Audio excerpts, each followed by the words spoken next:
Newsfirst, Newsline with Faraz Shauketaly.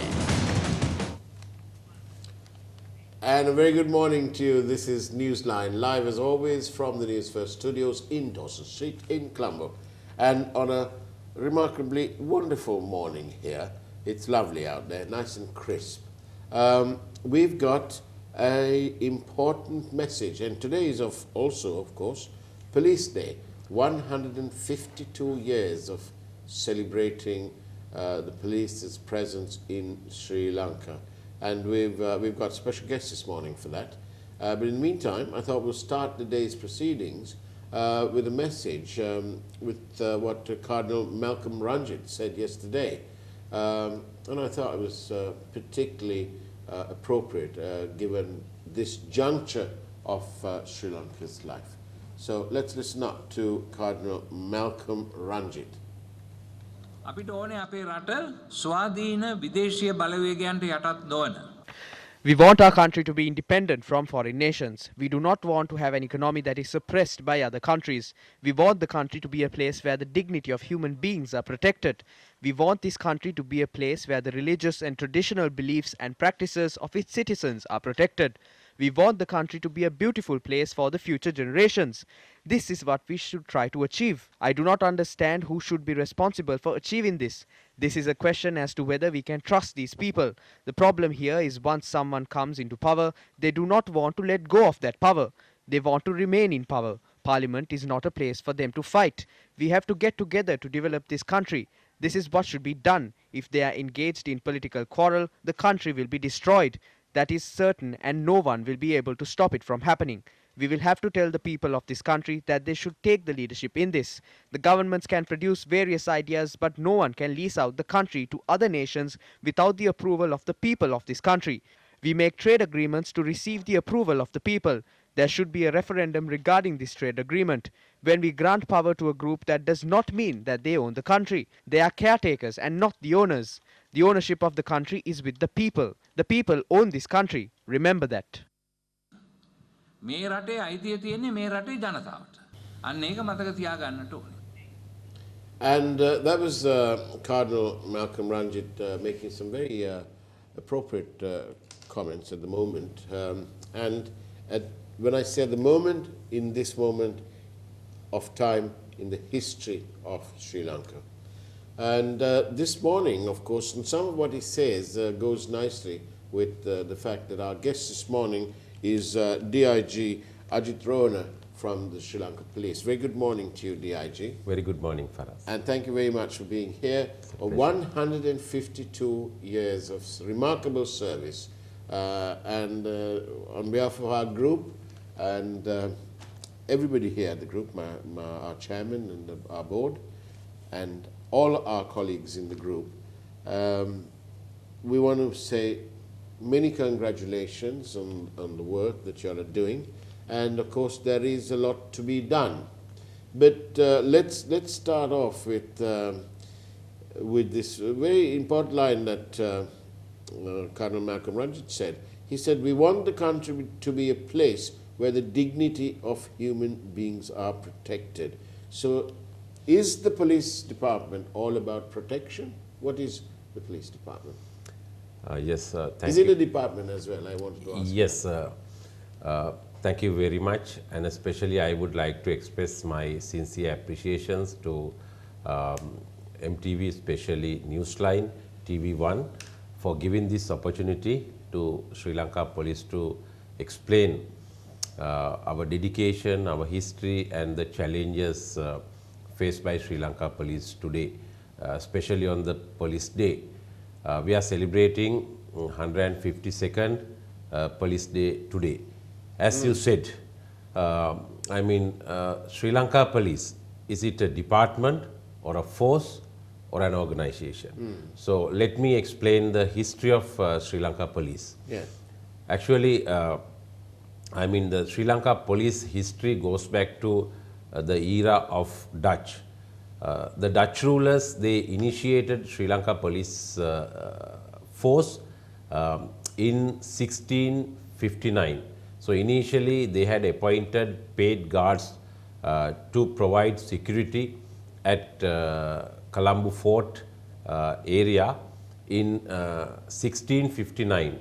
So those paid guards could be considered as the initial or the first policemen in the original policeman. original policeman. Then thereafter, in 1796, the British, they invaded the country, especially the maritime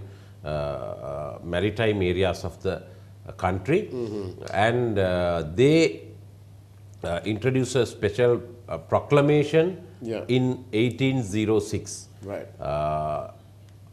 However, they were not able to establish a modern police service in 1806 because it was confined to the maritime area. Yeah. However, in 1865,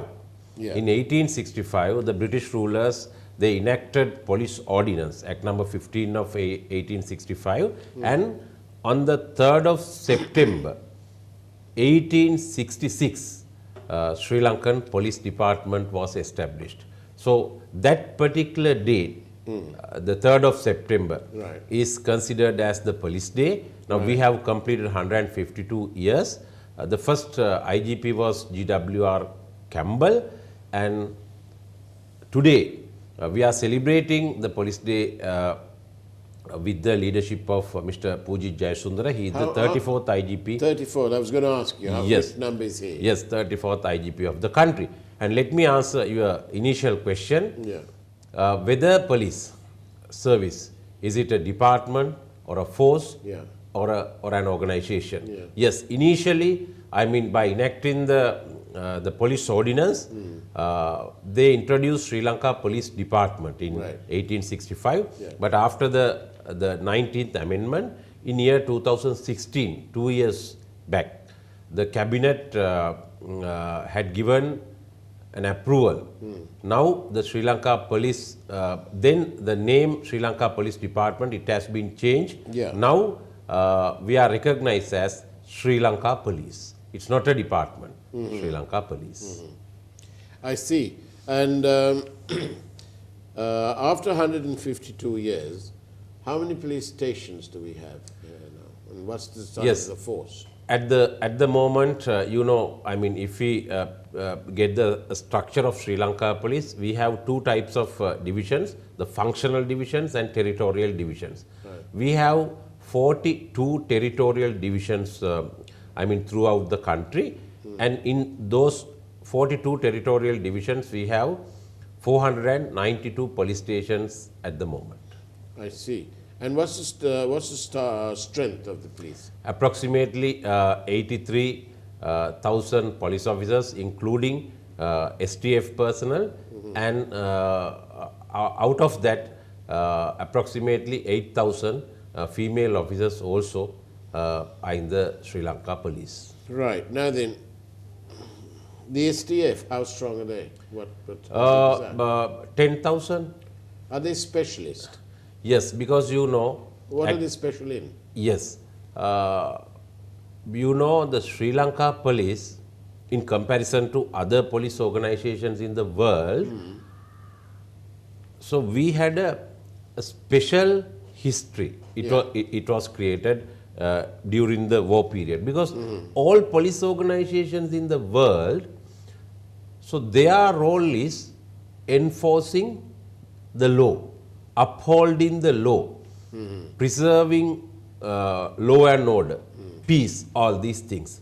But in addition to that, the Sri Lankan police, we faced a war, like, military.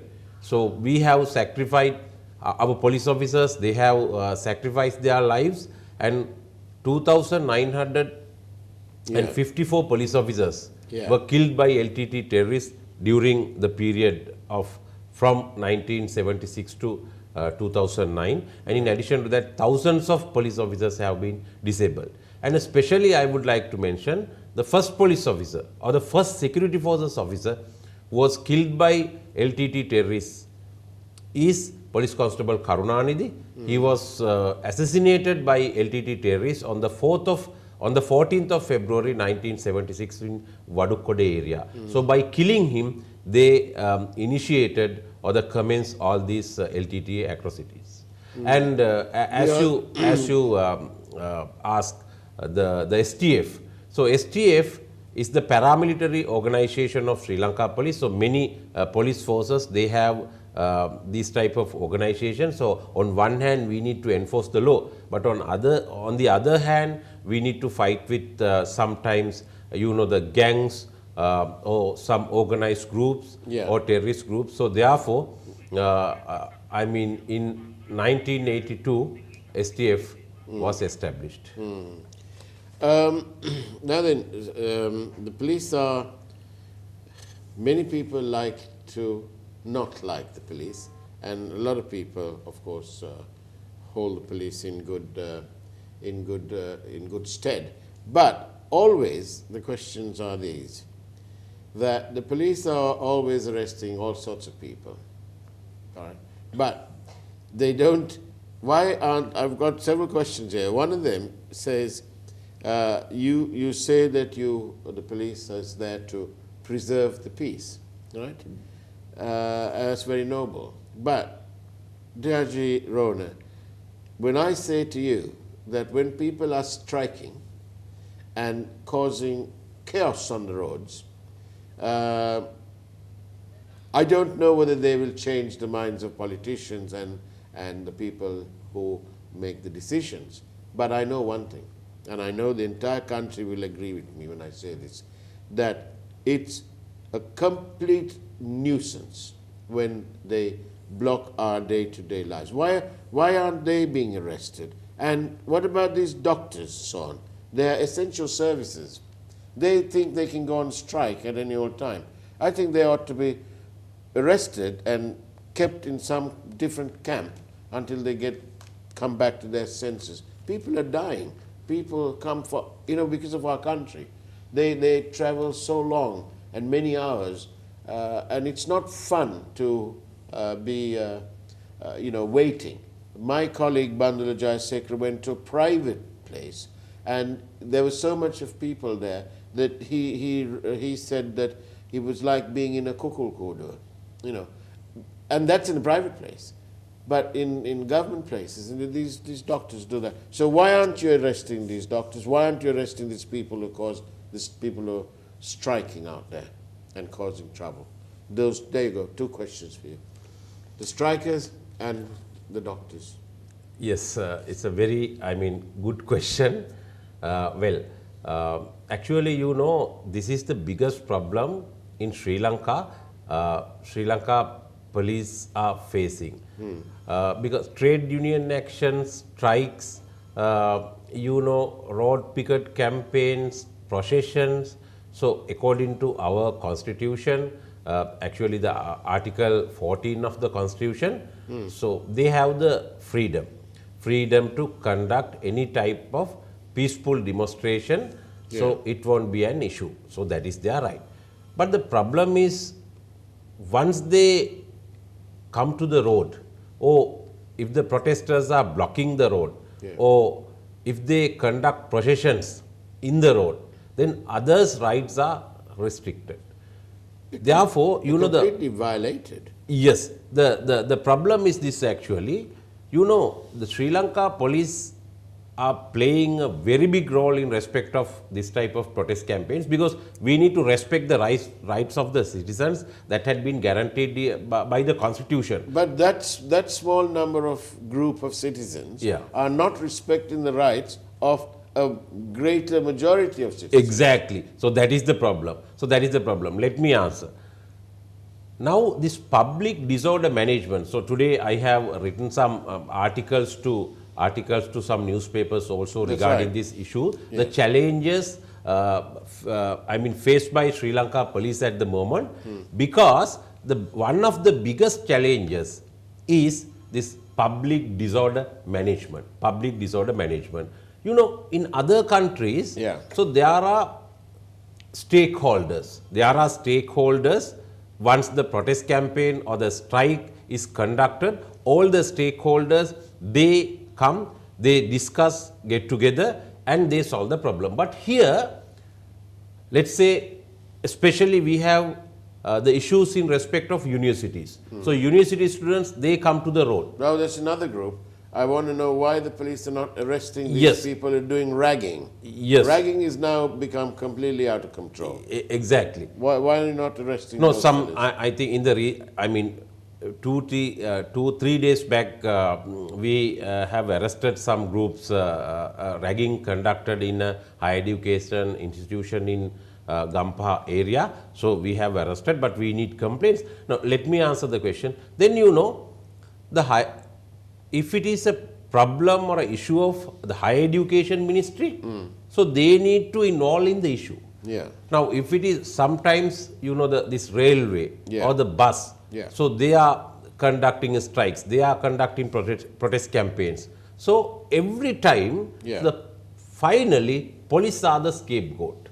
Police are the scapegoat because other stakeholders in the system, they don't take any action to prevent such activities. Finally, in the afternoon when they are blocking, when police use tear gas, when police use batons, when police use water, so in the evening news they highlight the police action, but Yeah. the other stakeholders, they are inactive. So this is the very big problem in the country, and everyone is sleeping, but finally all the criticisms, everyone criticizes the police. So that is the biggest problem actually the Sri Lanka police are facing today.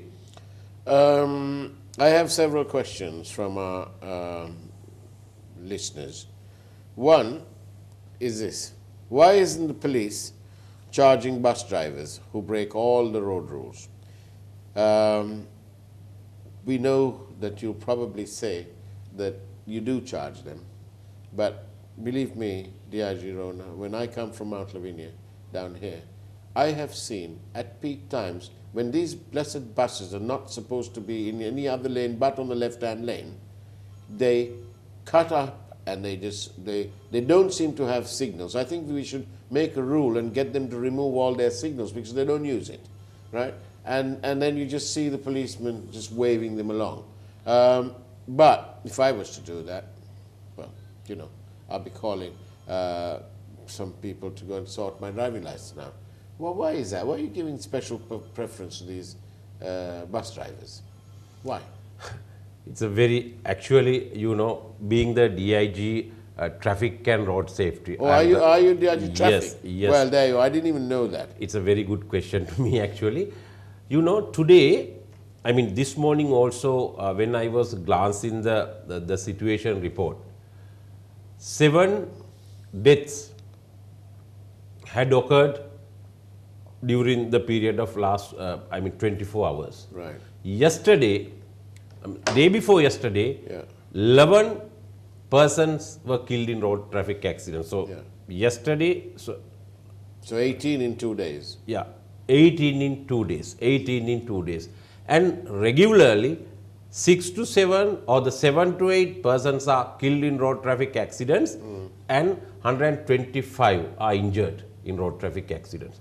So accident is just like a terrorism at the moment. During the period of LTT terrorism, 7 to 8 people killed by LTT terrorists, pistol groups, bomb blasting, side charges and all these things. Yeah. So nowadays, 7 to 8 people are killed in accident. Once an accident happened or the death occurred, if a fatal accident happened, Yeah. approximately 10 million rupees Yeah. spent by the government for post-mortem, legal action, then thereafter court case, Yeah. the police and all these expenses. Yeah. So annually, approximately 3,000 persons are killed in road traffic accidents and 15,000 persons are disabled Right. due to road traffic accidents. So therefore, we need How many of these are caused by buses? 20% of the accidents That's a big- happen due to the negligence or the recklessness of bus drivers. So there you go. This is a very valid point given Yeah. by one of our viewers, that this is another thing. Some people are saying that police own buses. Policemen own buses. Are you allowed to own a bus as a policeman?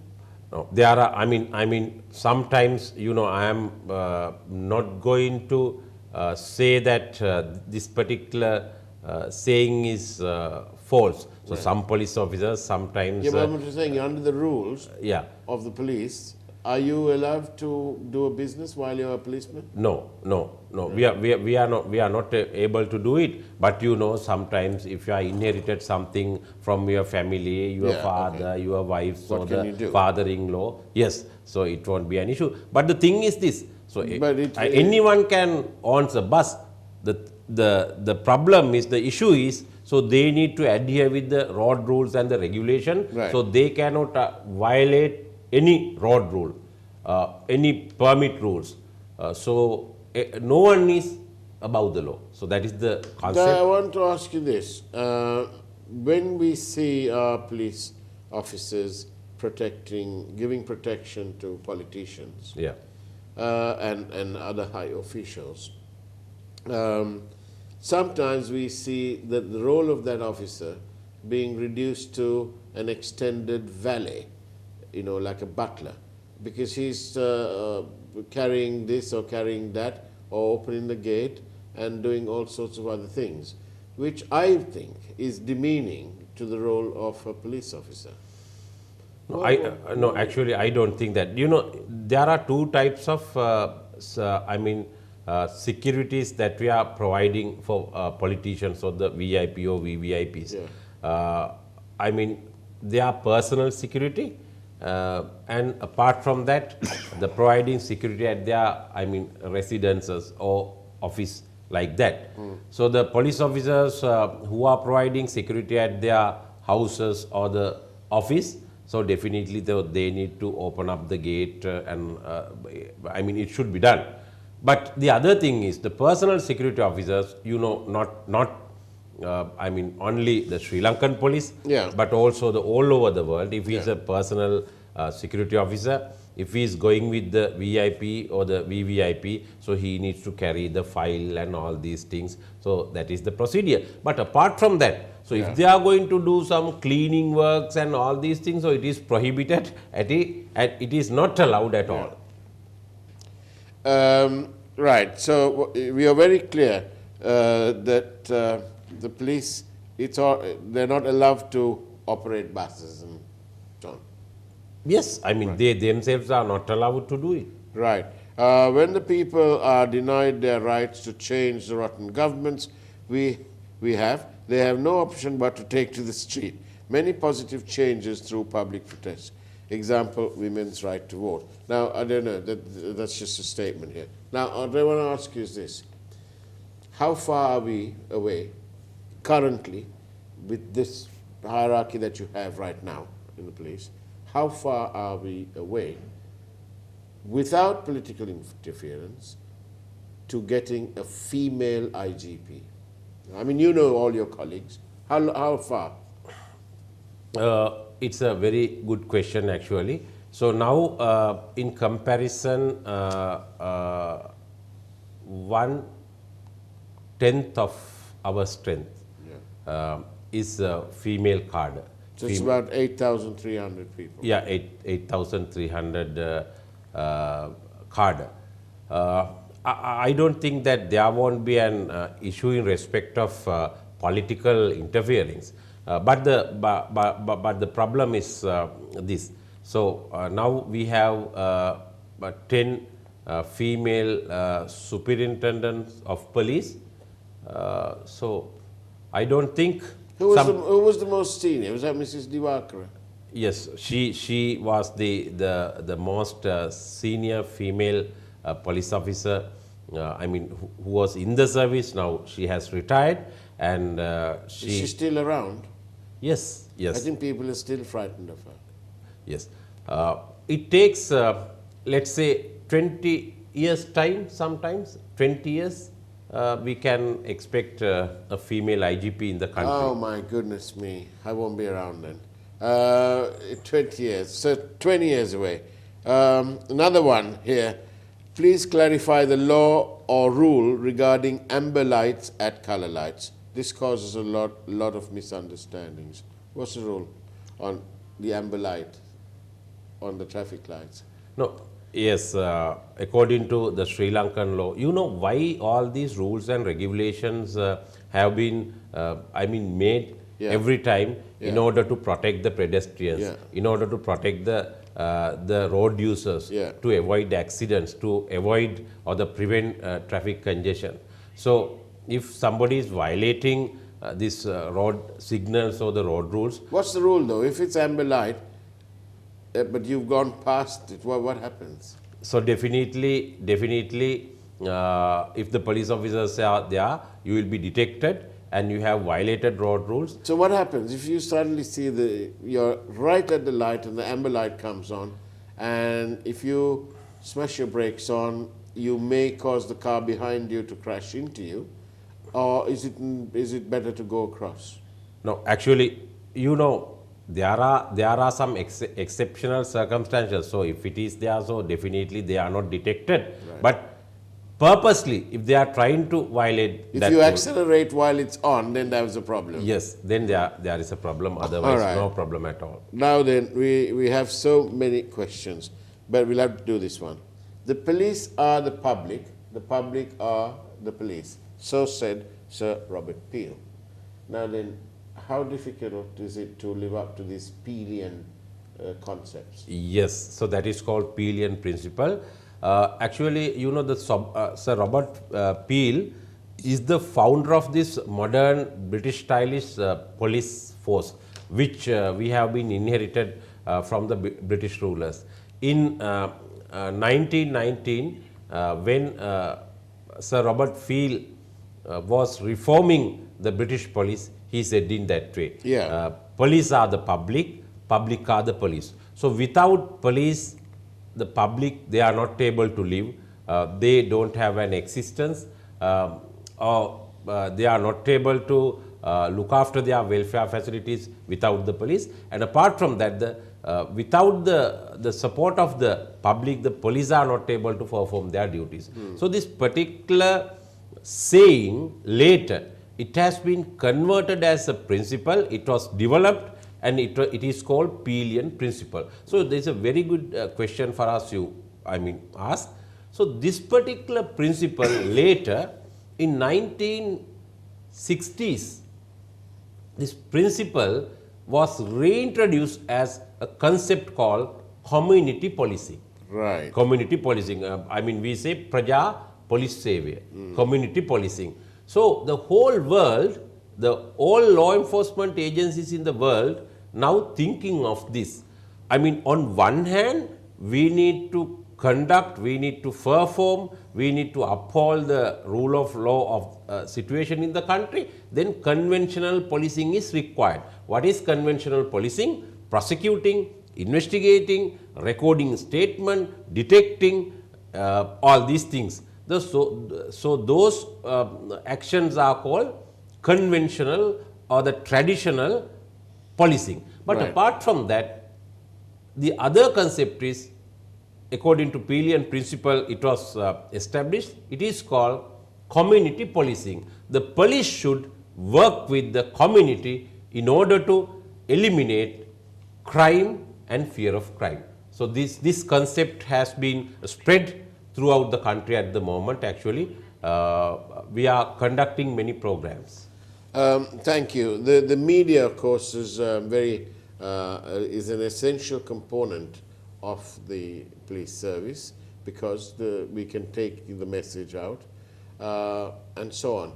But why is it, DIG Rohana, that the media is forced to speak only to the police spokesperson? Sometimes it's far easier to call the OIC right at the police station where it's happening and then talk to him. But he can't really technically talk.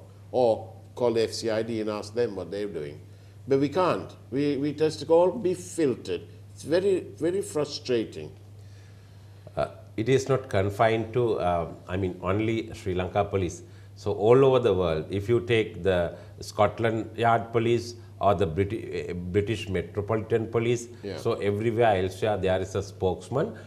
he is the person who talk to the media, because sometimes if everyone, every OIC, every senior officer, if they are going to release all this news, it is going to public and it is telecast and it is highlighted on media, So then it might will be be an detrimental. issue. Yes. Right. Well, again, many congratulations on 152nd Police Day.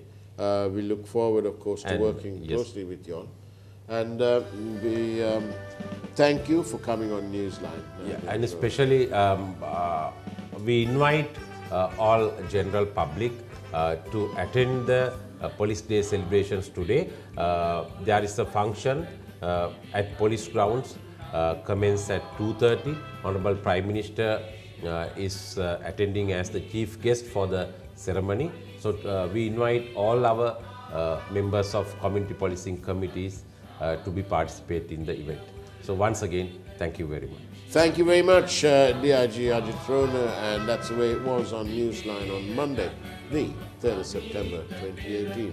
152 years for the Sri Lanka Police. We leave you with their song.